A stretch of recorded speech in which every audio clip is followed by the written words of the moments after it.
73 का second number क्या दिया गया था? इंटीग्रेट करने के लिए बोला गया था integration of x to the power 3 divided by, लिखा हुआ था under root 1 minus x to the power 8 और लिखा गया था dx।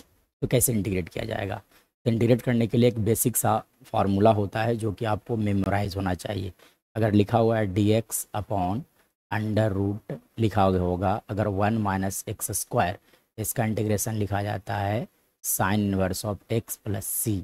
लेकिन कैसे, कब? देखिए जब इस तरह से रहता है, ठीक है, इस फार्मूले को आपको अप्लाई करने आना चाहिए।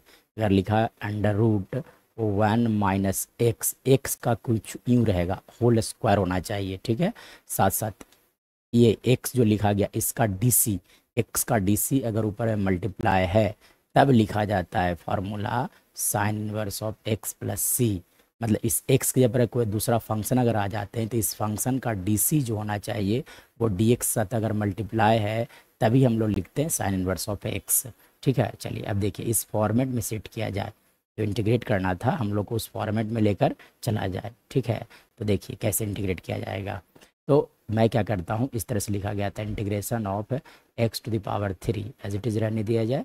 और यहाँ से आप जो देख रहे हो यहाँ पे थोड़ा सा मॉडिफिकेशन किया जाए ताकि हम लोग फार्मूला यूज कर पाए 1 by under root 1 minus x square, मतलब 1 को एज इट इज़ रहने दिया जाए और एक्स के पावर 8 को आप लिख सकते हैं एक्स के पावर 4 का पावर 2। क्यों? क्योंकि एक्स के पावर 4 का जब आप स्क्वायर करोगे तो एक्स के पावर 8 लिखा जाएगा। मतलब अब देखा जाए तो 1 माइनस एक्स स्क्वायर, जैसे आप देख सकते हो 1 माइनस एक्स स्क्वायर लिखा गया था।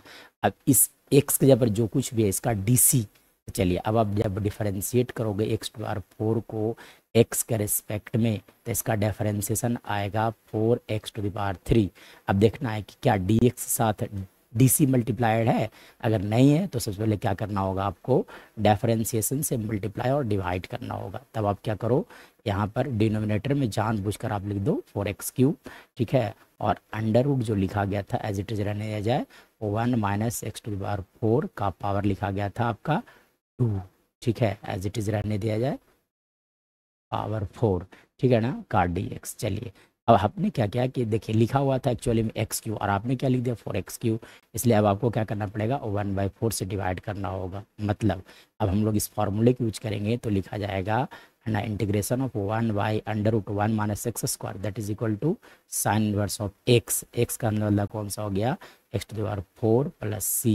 यही हमारा राइट आंसर होगा। इससे फ़ायदा यह हुआ कि हम लोग बिना टी माने इंटीग्रेशन करने के लिए सीख गए।